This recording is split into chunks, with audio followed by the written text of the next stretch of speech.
सूरज की पहली किरण जैसे ही धरती पर पड़ती, गांव के छोर पर बने छोटे से मिट्टी के घर का दरवाजा धीरे धीरे खुलता। बाहर निकलता है रामू, जो गांव का सबसे मेहनती किसान माना जाता था। सिर पर पुरानी टोपी, कंधे पर फावड़ा और चेहरे पर दृढ़ संकल्प की झलक। रामू हर सुबह सूर्योदय से पहले खेतों की ओर निकल पड़ता। उसके खेत गांव के बाहर पहाड़ी के नीचे फैले हुए थे।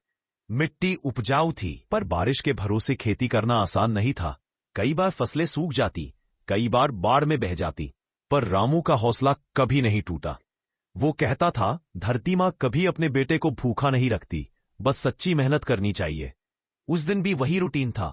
हल्की ठंडक थी, आसमान में धुंध तैर रही थी।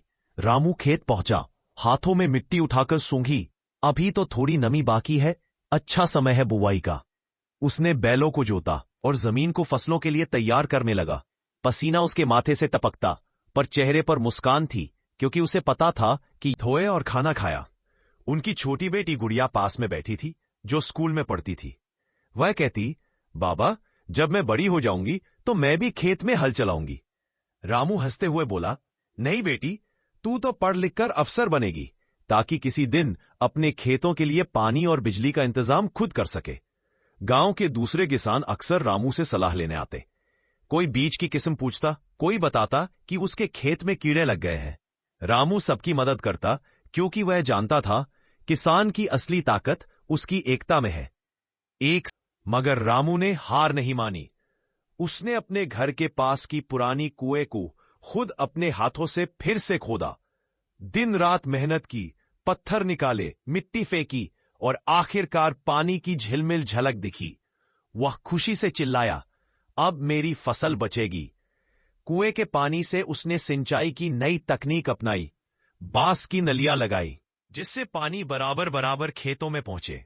गांव के लोगों ने उसे हंसी में उड़ाया, अरे रामू, इतना झंझट कौन करेगा, भगवान का भरोसा रखो। लेकिन रामू बस मुस्कराया और बोला, भगवान भी उसी की मदद करता है जो खुद मेहनत करता है।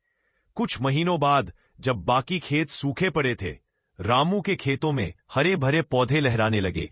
सरसों के पीले। मेहनती रामू का खेत। फसल काटने के दिन रामू की आंखों में आंसू थे, खुशी के आंसू। उसने अपने हाथों से गेहूं की पहली पूली काटी, माथे से लगाई और बोला, मां धरती, तेरे आशीर्वाद से आज मेरे घर अन्न भरा है। गांव के मुखिया ने उस साल उसे सर्वश्रेष्ठ किसान का पुरस्कार दिया, लेकिन सम्मान है जो मिट्टी से सोना उगाता है।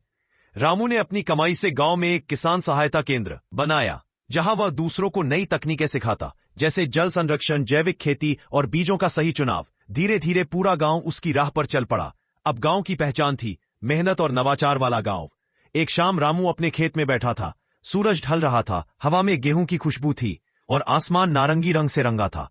पास में उसकी बेटी गुड़िया स्कूल की किताब पढ़ रही थी। रामू ने मुस्कुराते हुए कहा, बेटी, जो मिट्टी से प्यार करता है उसे थकान नहीं लगती, उसे सुकून मिलता है।